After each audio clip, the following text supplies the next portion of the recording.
Alright, so in the last video I was telling you about the different places that we can make sounds, consonant sounds. In this one I'm going to tell you about the different ways you can make consonant sounds, right? So you can do a lot of different things with your tongue at your alveolar ridge, right? For this one you have to imagine that you're the air coming up through here, right? And this matters not only where you run into something, but what kind of thing are you running into, right? So what kind, are you running into the tongue fluttering? Are you running into a small hole? Are you running into something that completely cuts off the air? What are you running into? So we're going to go from the top down. Unfortunately, this one is not organized in as nice a way as the last one where it really was left to right. This one we have to just, remember what the different labels are. So first we have plosives. These are things where the air is completely cut off and the sound you get is actually after you stop the constriction, right? So you completely stop the airflow. So if we bring the tip of our tongue up here,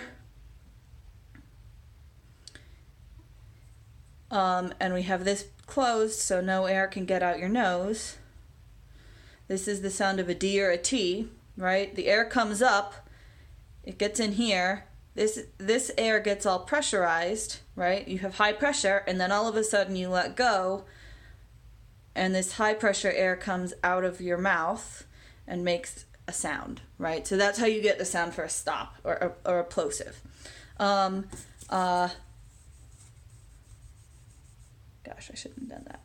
The next category of sounds are very similar, except you change one part.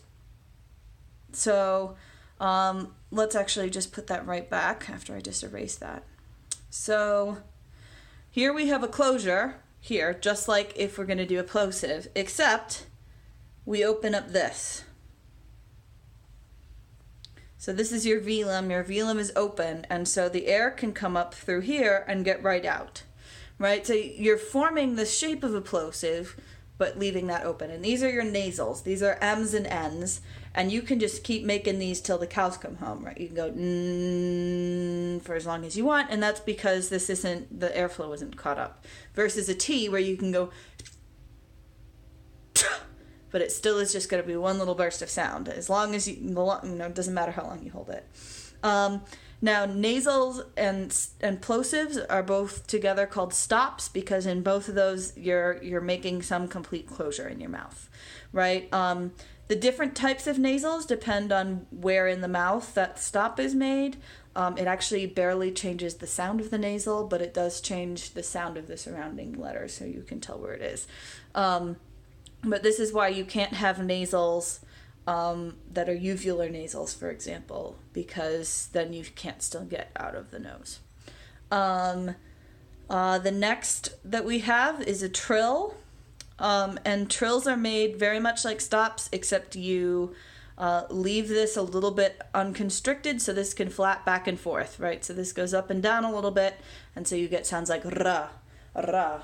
Right, so you're bringing it up just like if you would do a da, right, and then you go ra, ra, da, ra, right? It's very similar, but you have a little bit of flapping around.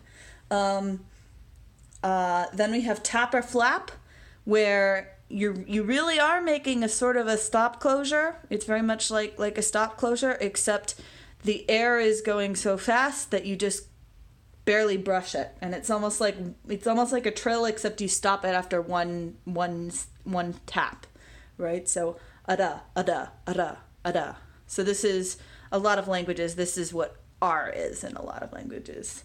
Run, run, right?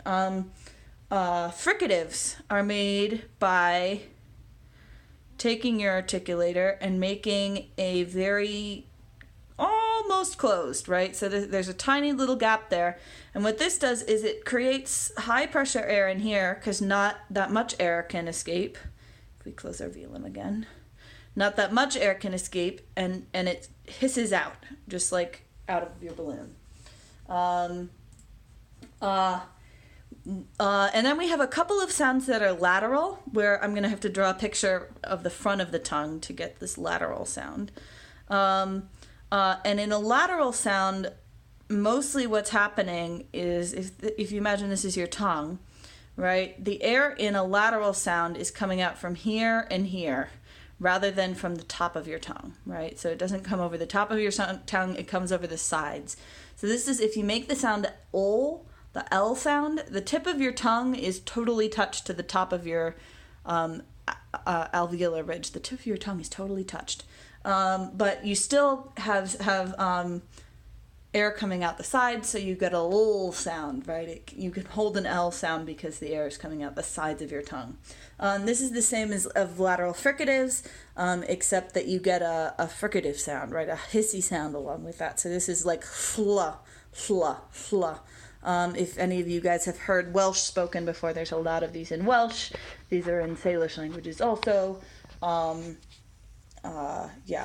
Approximants are places where you bring it close, but it doesn't even really make a hissy sound, right? So you're going to bring it up close, but just enough to sort of make it clear that you have an obstruction there.